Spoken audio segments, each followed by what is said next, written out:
Hello everybody, CozyAzeroth here, aka Zachary Fruling. I had a little more time to kill today, and even though I already did two previous videos and live streams of type-in programs for the TI-99 4A, I had a little more time to kill, so I thought I would do another one, because that's how I roll. So the one I'm going to do right now is called Marquee. This is the third of several type-in programs at the back of the user's reference guide manual that came with the TI-99 4A.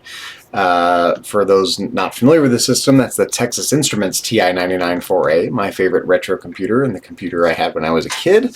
Very popular computer that sadly did not become as prominent as it could have been, but it was a great little system. So let's dive in. Let's read the description of this program, and then we will start typing it in and see what happens. So, okay, Marquee. This program puts a marquee on the screen. The colors are produced randomly, and a tone sounds each time a color bar is placed on the screen. Okay, so we're going to look at this description in chunks, and then let's go ahead and type it in. So lines 100 through 150. These statements clear the screen and assign each character set, 2 through 16, to a different color. The randomized statement ensures that a different set of colors will be produced each time the program is run. Okay, lines 160 through 190. These statements produce a border for the marquee. You can see 2 horizontal rows and 2 vertical rows to make a square around a marquee, sort of rectangular marquee. Excuse me, lines 200 through 240. This loop places color bars on the screen, moving from left to right, columns 3 through 30. Each time a bar is placed on a screen, a tone sounds. The negative duration allows the sound to be cut off and a new sound to begin each time the call sound statement is performed. The subroutine beginning at line 310 generates the random colors and tones, okay? Lines 250 through 300. Actually, okay, we're kind of, these don't line up vertically, so lines 2, yeah. This loop is the same as the loop in lines 200 through 240. Oh, yeah, it does line up. Okay, 250 through 300. This loop is the same as the loop in lines 200 through 240, except that the color bars are placed on the screen, moving from left to right, moving from the right to the left. These color bars are placed below those generated by the previous loop. When the loop is finished, the program transfers to line 200 to begin at the left again. And then finally, this subroutine generates a random character, thus also generating a random color, for the call VCHAR statements, lines 220 and 270. The assignment statements in lines 320 and 330 generate a random tone. The return statement transfers the program to the statement following the go sub, lines 210, 260. Okay, so I already have our emulator, Classic 99, queued up. Let's get into TI Basic. And let's start typing. It's like we did circa 1981 or 1982, whenever I was doing this. Okay, and even though we don't need the remark statement, we're going to put that remark statement in. So 100 rem marquee.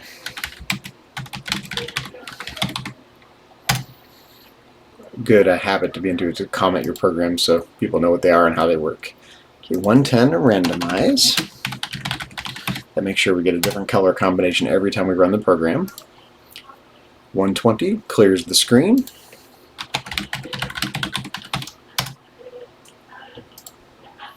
$130, excuse me, for S equals 2 to 16. For S equals 2 to 16. 140, call color SSS.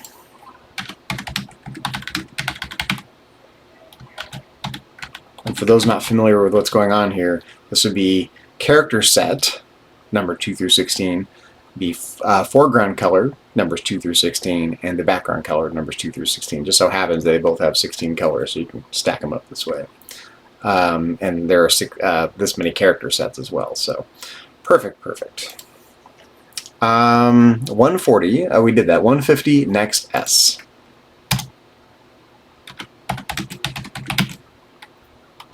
This defines a different color for each character set. Okay, 160. Let's start drawing our marquee. Call HCHAR. This is one of the horizontal lines. 73. I think it said 64 and 28. Okay. 70, call another HCHAR, I believe.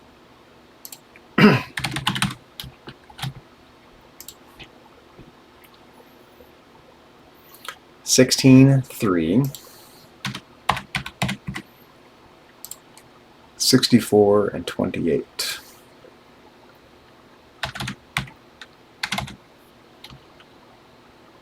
So this would be row number, column number, character number, and number of repetitions. So 180. Call VCHAR, that's one of the vertical lines. It's like 7, 2, 64, and 10. 7, 2, 64, 10. Now the other vertical line, call VCHAR. 7, 31, 64, and 10.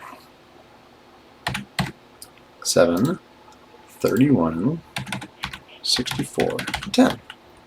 So this would be row number, column number, character number, and then 10 repetitions. Or instances, 10 instances. Okay, that was line 190, so we're on to 200. And we're going to do this for next loop here.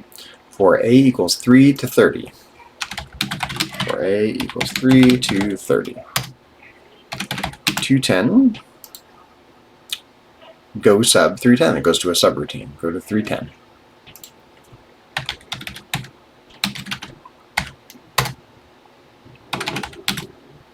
220. Call VCHAR.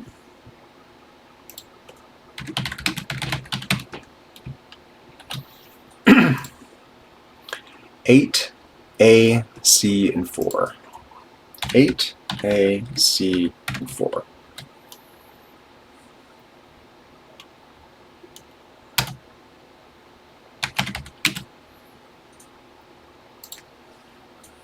Okay, and then call sound. Love the sound routines in the TI system. Call sound. Let's see, minus 150. Y, comma, 2.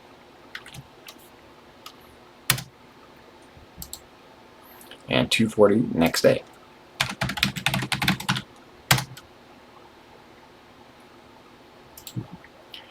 Okay, 250. For A equals 30 to 3, step -1. Make sure I got the line number. Yeah, 250. For A equals 30 to 3, step -1. Make sure I got that right here. 30 to 3, step -1. Yep. 260, go sub 310.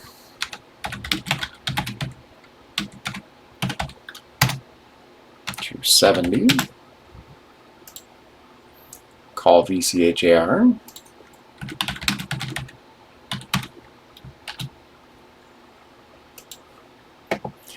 12, A, C4. Very similar to line 220, except we're on row 12 instead of row 8. Oh, wait, 12, 8? 12A, C4. Typo there. 12A, C4. There we go. Oops. Oh, yep, missed a comma. 270. Call VCHA. I must have accidentally deleted that. 12A, C4. Yep, the parser didn't like that. Okay, 280, call sound.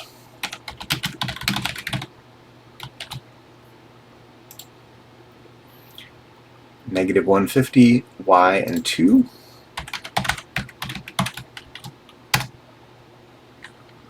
290.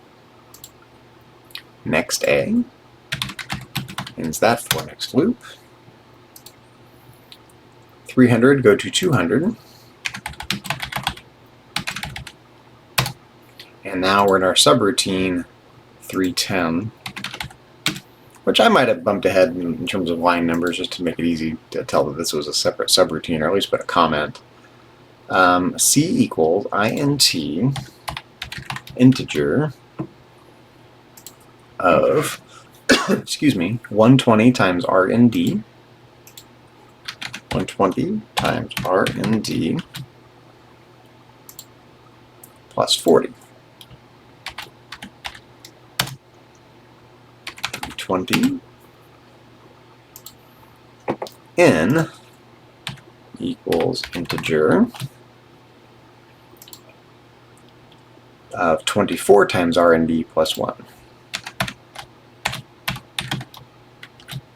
Plus 1. Strictly speaking, you don't even really need the parentheses there, but they're included for readability. Okay, 330. Y equals, now here we have to be a little careful, 220 times, okay, 2 to the power of, hey Dabra, how's it going? We're just doing a little retro programming here. I'm running through this type-in program for the Texas Instruments TI-99 4A home computer, my favorite vintage computer from when I was a kid, and I'm using an emulator, and this is one of the manuals that came with the system, and these are some type-in programs at the end of the manual. So I'm just kind of doing these one at a time, kind of short little streams. I've been meaning to document some of these. There's a lot of stuff on the TI in general, but not a lot on the type-in program, so I was just kind of documenting some cool stuff on this old computer system. I was in the middle of typing in a line here, and I just want to make sure I get it right, because this is the most complicated line of the program, so forgive me if I just kind of focus on this for just a second. 2 to the power of 1 divided by 12, and then we have 2 end parentheses, and all that to the power of n. There we go. Okay. Just one more day of work, then 4-day weekend. Do you still play hardcore? I do still play hardcore. That was my other choice. I was thinking about just doing some hardcore streaming. Susan and her daughter are watching a TV show in the other room, and I'm not interested in the TV show, so I figured I'd just come back here and do a little streaming. I was very tempted to play some WoW, but I'm kind of on this retro computing kick right now. I'm spending more and more time doing vintage programming and stuff on vintage computers and programming a retro game. I don't know if you've seen where programming a retro game may or may not have caught me talking about it. There's other games I want to play besides WoW, but yeah, I'm kind of all my WoW gameplay, I'm probably doing 85% in retail and maybe 15% in classic hardcore. And we're on the very last line of the program. All we have to do is end the subroutine. 340 return. That ends the subroutine, gets us back to where we were in the program. So yeah, since you're just tuning in, we're working on this program called Marquee. This program puts a marquee on the screen. The colors are produced randomly and a tone sounds each time a color bar is placed on the screen. How's the DBZ game coming along? It's actually coming along really well. We're like 90% done. We're running out of token space in Pico 8. You get a certain number of tokens for your code, and we're kind of out of room. We have like 200 tokens left. We have a title screen. We have a working character selection screen. We have fight mechanics. We have punching and Kai blasts and a kind of charging, sparking mechanic that gives you basically more powerful attacks, like a power-up. And there's very little left to do because we don't have much room to do things. We need to adjust the position of some of the text in the pop-up boxes, and maybe work on the title screen just a little bit. We are literally almost there. It's coming. It's 92% done. And everything's working remarkably well. Like, we managed to squash every bug we found, even if some of them were difficult. So, Dylan's out of town for like a week, so when he gets back, we're going to keep working on this. We're just taking a little break from working on it. When he gets back, we're going to try to finish it up a small number of weeks. We're only able to get together once or twice a week. So my guess is probably 4 or 5 more short programming sessions to wrap it up. And then we need to spend some time creating an itch.io page and get creating a website for it and start blasting social media. And of course, it's just going to be a free game. We don't own Dragon Ball Z, so we're just going to give it away for free. And we're already working on the next game. We've got brainstorming going on for the next game. So stay tuned for as we work on that. The next game is going to be totally different than this Dragon Ball Z game. So. I'm very excited because as much as I love Pico 8, I wish I could just work in Pico 8 because it's so awesome. We can't sell Pico 8 games very easily. We need to work in an environment where we can get our game on Steam and then distribute it in other ways. Actually make a little money programming games in a perfect world. Hopefully more than like 5 people will buy our game eventually, our next game.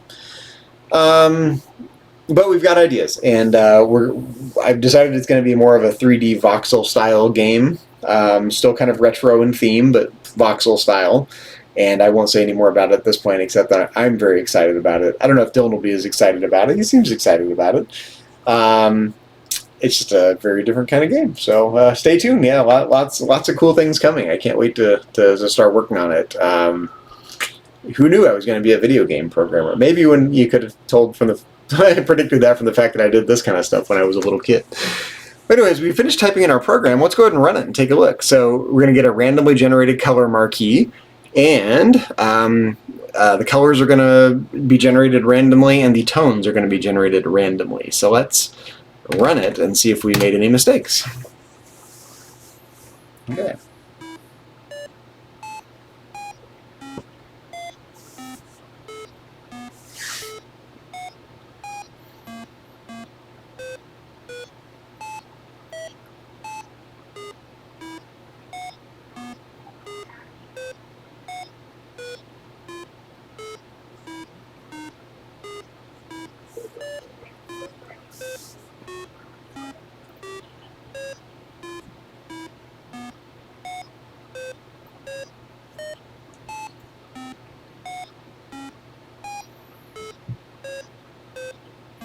So you can see that after it finishes one iteration going across the top row and the bottom row, we're circling back to the top row, and the colors are just being replaced by whatever new colors are randomly generated.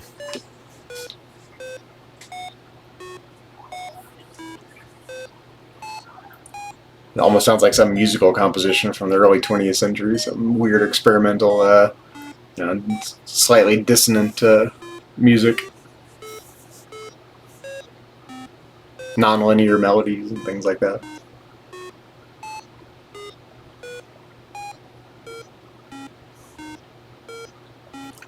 Let's run it through one more time, then we'll stop and take a look at the program.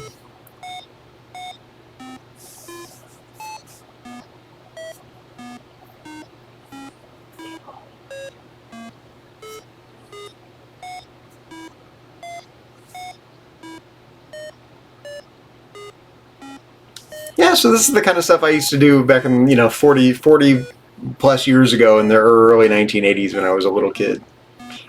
Type these programs in and try to understand how they work. And when I got just a tad older, 7, 8 years old, I started to write my own programs a lot more.